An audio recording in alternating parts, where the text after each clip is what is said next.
Hi, welcome to the Highland Virtual Vigil for Brianna. I'm Toni, and I'll be just performing a reading. My spouse Dana prepared for us tonight. Then we'll have a minute of silence. This will end with a singing bowl, and then there'll be a second reading that will be read by Lynie, who's with me here, and then we'll each share some of the abuse that we've had ourselves to close. If anyone wants us to read anything along there, they can post it in the chat, or they can ask and just share it themselves by speaking at that time. So I will start.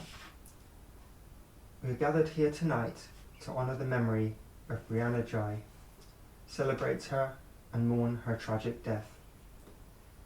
In the words of her family, Brianna was a much-loved daughter, granddaughter and baby sister.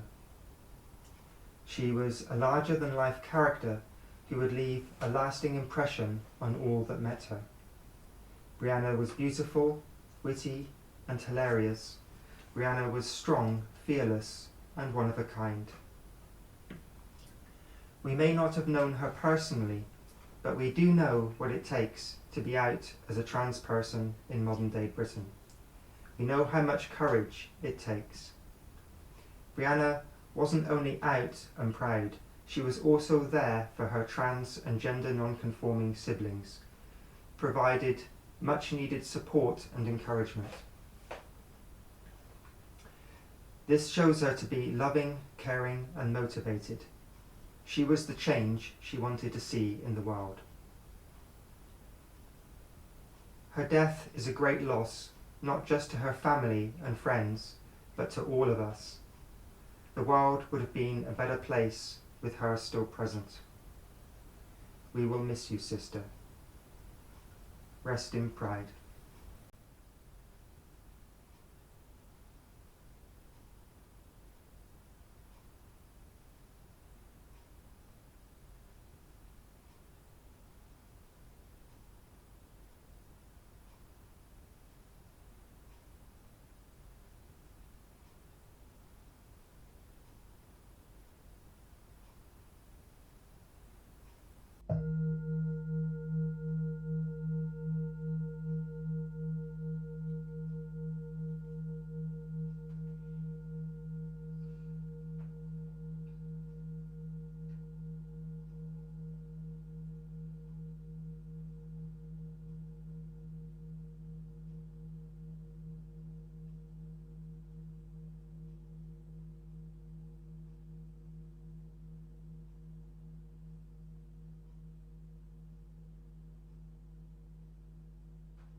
Brianna was murdered in broad daylight while walking in a local park.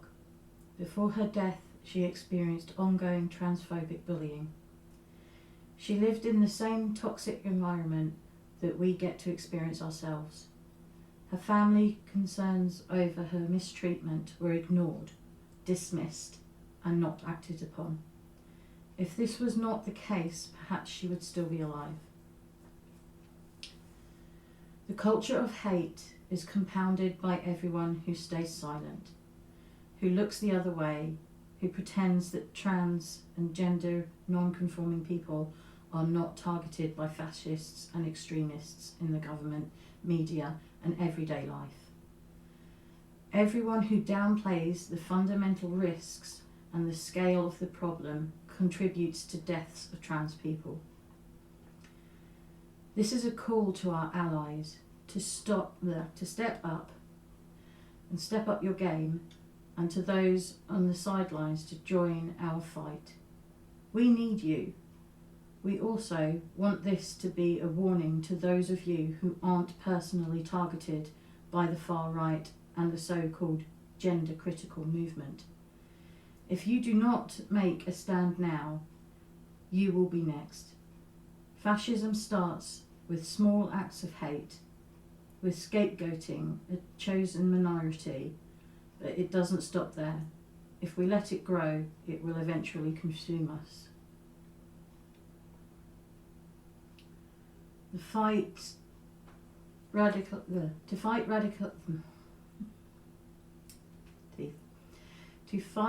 radicalisation, extremism and hate, we need to unite and work together.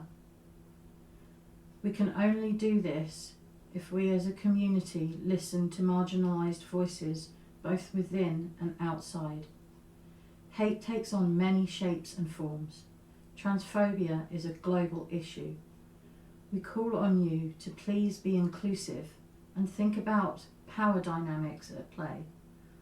Uplift and centre queer and trans people, especially our black siblings, since they face disproportionate amounts of violence. Do what you can to minimise harm and, at bare minimum, be respectful. The movement of hate and violence has been growing steadily for many years. We would like to take this moment to share some of our personal experiences to demonstrate the scale and prevalence of physical and emotional violence we experience. We also want to share these stories to express our anger. Enough is enough. Hi, I'm Toni. I'm an NB trans woman, and I've experienced more than the following, but the following is a summary of the things I've experienced.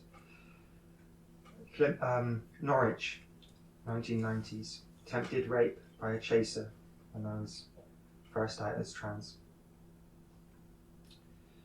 Plymouth, around 2007, 2008, repeated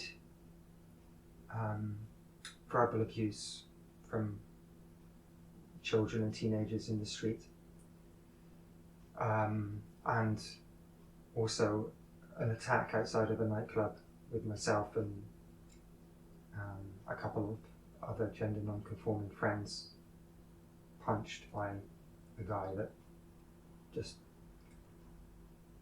had no reason other than hating gender non-conforming people to do that.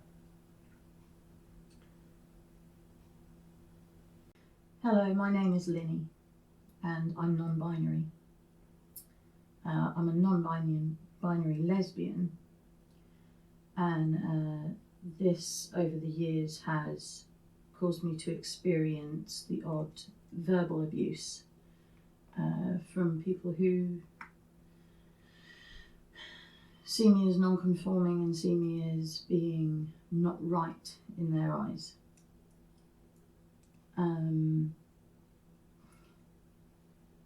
The verbal abuse itself is bad enough, but it's just words, and although they might hurt, I can deal with those. What I find harder to deal with is watching people that I care about who are also non-binary or also lesbian or transgender or any of the LGBTQ being physically bullied as well as mentally bullied by people who we are supposed to trust and perhaps love. This is much harder to deal with. Hi, I'm Shina, though my name could be any number of the billions in the world who experience things just like me in their lives. I am demi-female and my pronouns are she and her. I hope that by sharing our stories we can bring awareness to just how common assault and abuse can be. From a young age, I experienced various abuse and assault that I didn't even realise was wrong until much later, unsurprisingly in therapy. This is from below the age of 5, below the age of 10. Going forwards through high school, even through junior school, There were always elements of bullying, but things get worse. From people thinking they can bully you with inappropriate touch, from teachers saying boys will be boys, from being pushed down the stairs and having a permanently deformed hand, from school assaults. Then, through my 20s, multiple counts of rape, assault, abuse, sexual and physical, including drugging by a stranger, which led to assault by a friend. We are the many, not the few, and together we are here to remind you this is the norm we are living in, and this is wrong. Hi, I'm Adam. If I had to put a label, I would say I am a gender non-conforming male, and I have he/him pronouns. Generally, I've not been supported throughout my life, like growing up, especially by my parents. There was verbal and physical abuse, and I wasn't really able to be true to myself and be my own person. I know my mum grabbed my beard several times in not the nicest ways, and called my check scarf I used to wear a lot gay, and it also said she brought the wrong baby home, which also wasn't the nicest thing. But no, not generally not being able to be my own person, being kind of abused for not following the norms of society and deemed to be wrong, so to speak. But no, it's only been the last few years that I've been able to gain more freedom, move away from home, and be able to be more confident and be more myself as a person. And now I've now got obviously a very accepting partner who I'm very grateful for, and generally being around a better group of friends, so for that I'm appreciative. But I know growing up it was very different. But yeah, thanks. My name's Cassie. I am a trans woman. My pronouns are she, her. I am only very recently out within the last few years, and most of my own personal journey has been through COVID and from living in a small town. So fortunately, I don't see a lot of strangers in my life. I do feel very privileged with what I have. However, that doesn't mean to say that I don't also face bullying. I have dealt with bullying in the workplace, which has led to investigations which have gone nowhere. I have had job roles I feel like unfairly taken away from me, evidence from my own gender. I have parents who try to support me through my own journey, but through the years of still misgendering me and still dead naming me, I feel that I will never truly be seen the way that I am presenting, the way that I truly am.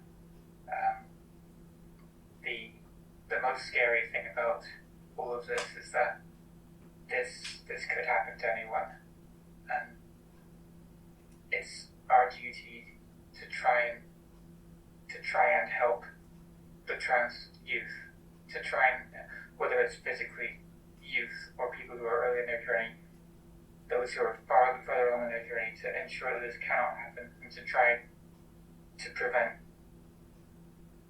the negativity that we're currently seeing. We have a very limited time because we're not on Zoom Pro, so we have 9 minutes, I think, remaining of the. I've got a warning pop up on the screen to say, but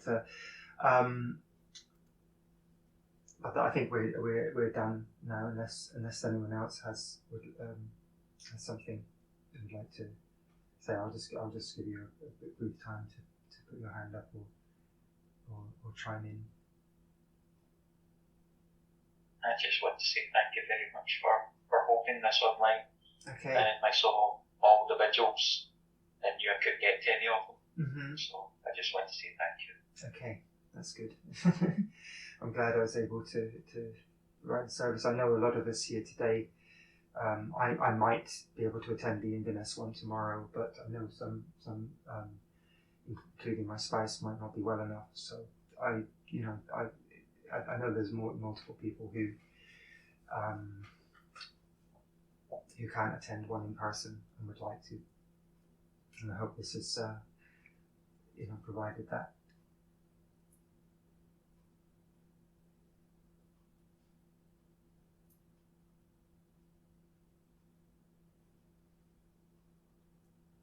Oh, who's got their hand up now? Would you like? Oh. Yeah. Okay. Would you like to say? Yeah, I'll just take that one for it. Right. Yeah, I obviously feel for the circumstances, particularly. I've recently had to move because of things that are going on in my other place I was living. Death threats was something that was quite a daily thing. So I've moved for my own safety. But I was, last week I was at the Dr. Galloway Solidarity demonstration. And it was, we didn't have any problems there, but other places there are problems going on. It's a daily thing, we have to just be strong for ourselves. Yeah. I think when you're in a new area, you just have to be extra vigilant and not push boundaries, which I've done in the past and I've learned the hard way. It's sad though that you have to feel like that, that we're forced to feeling like we shouldn't push boundaries. Nobody should have to feel that way. We're only feeling that way because of society, the way they look at us, and the way they see us in a bad light is what then makes us feel like we might not be 100% safe with letting others know who we truly are. And that is such a sad outcome. Yeah. I know the experience because after all the abuse that I was getting in Plymouth and things I've experienced in Norwich and just things that in Bristol and also in Bristol to a certain extent, which I didn't mention before, but when I moved, I went back into the closet a little bit but when I first moved when Dana and I first moved here to Inverness, which was back in 2012. But since coming out in Inverness, I have found that it's actually I'm not getting any of the abuse I used to experience.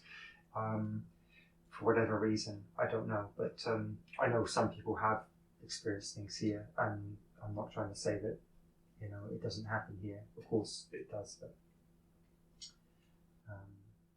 I think it's just a lot less here than in other places, Tony, because I found the same. I grew up most of my life living in Brighton, and despite Brighton supposedly being the gay capital of the world, it really didn't feel that way. There was a lot of homophobic abuse going on out there. There was a lot of people not accepting other people for being who they are, especially with being non-binary and having friends who were gay and hanging out in crowds of people where I knew an awful lot of LGBTQ community, but none of us felt particularly that we belonged there or particularly that we felt safe there.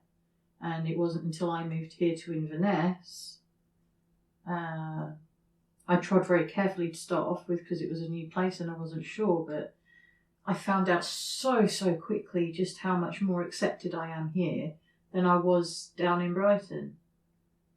And I find that, in a way, I find that comforting. I find that is at least some sort of a beacon of hope that, there are some places in this world where maybe we can be where we don't get quite the level of abuse that we've had before. And that's a step in the right direction. And I think more places need to become like that. So yeah, I find it very sad that there's still so much to improve on around the world in regards to being accepting of the LGBTQ community. Well, we really are down to the final few minutes, so I will just close by saying that we have recorded the audio. Nobody's objected to that, because it was going to be a YouTube live that would then have been, for visibility, would have been available for people to watch after the event on YouTube. So the plan is, unless anyone has any objections to their voice being used, was to edit this back into a video to put back on YouTube, so that it will be there as a recording and visible, and in the same way that the in-person visuals are for visibility. So again, thank you all for coming, and I hope you have a very pleasant